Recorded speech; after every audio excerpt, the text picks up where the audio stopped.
diğer insanlar, yani ilk teşkilatlı hareketi başlatan Hazreti İbrahim'dir. İlk kavmi milli hareketi başlatan Hazreti Musa'dır. Bütün insanlık adına, hatta kaynaklarımızda Lissakaleyn diye geçiyor, ins ve cinne, yani cihan şumul bütün insanlığa davayı getiren, İslam'ı tebliğ etmekle mükellef olan Hz. Resulullah Aleyhisselatü Vesselam'dır. İşte davaların evrenselleştiği bir dönemde insanların az zaman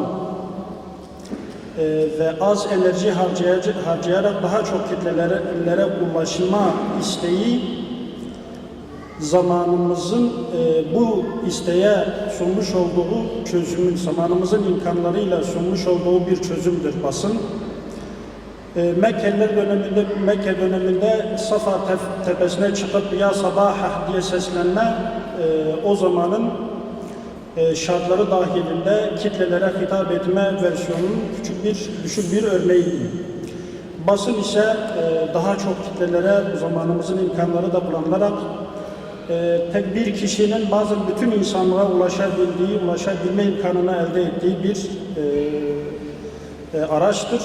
Ki Hz. Resulullah Aleyhisselatü Vesselam ve diğer peygamberler İslam'ın tebliğ esası fert bazlı olmakla beraber kitlesel tebliğleri de, kitlesel araçları da sürekli olarak kullanmışlardır. Hz. Nuh'un kendisi de bunu dile getiriyor.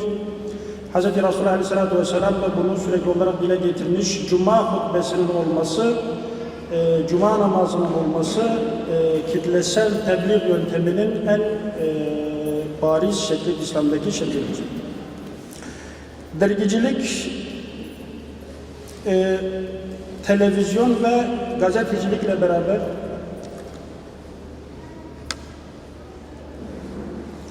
basının üç kolundan birisini oluşturuyor. Zamanımızda internet de buna dahil olmuş ve sanki diğer bütün kolları bastıracak kadar güçlü bir şekilde geliyor.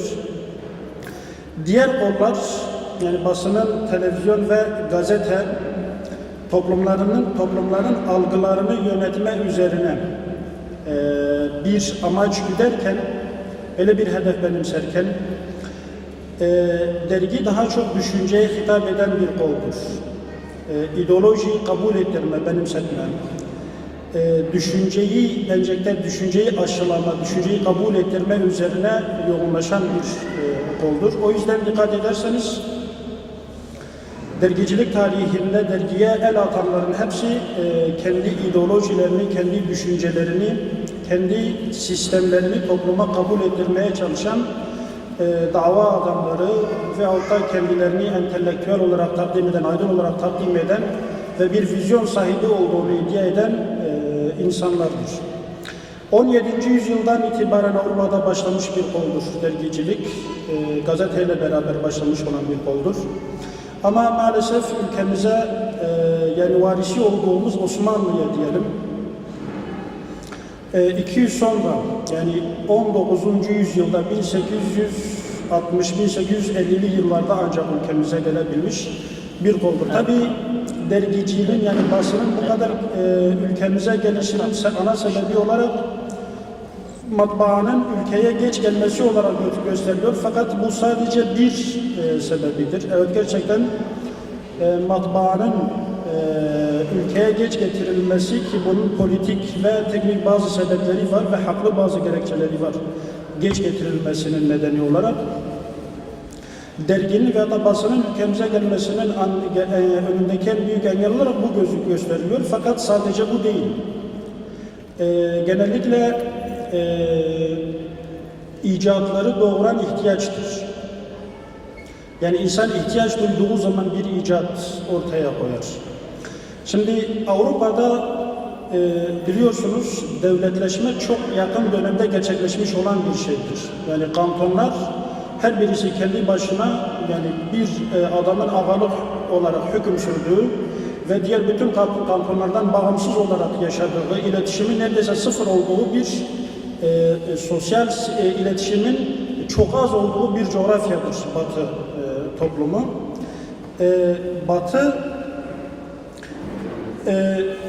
ortak bir düşünce, ortak duygu, bir düşüncenin etrafında kenetlenme araçlarından mahrum olduğundan dolayı basına büyük oranda, büyük bir şekilde ihtiyaç duyuldu. Ama İslam aleminin cemaatle namaz kılma, cemaatle namazdan dolayı toplanma, cuma namazlarında toplanma ve bir de bir ümmet olarak, yani dünyanın dört bir tarafından gelip Kabe'de buluşma ve bu şekilde kendi sorunlarını, içinde bulundukları yani durumlarını ve ihtiyaçlarını birbirlerine aktarabilme imkanı vardı.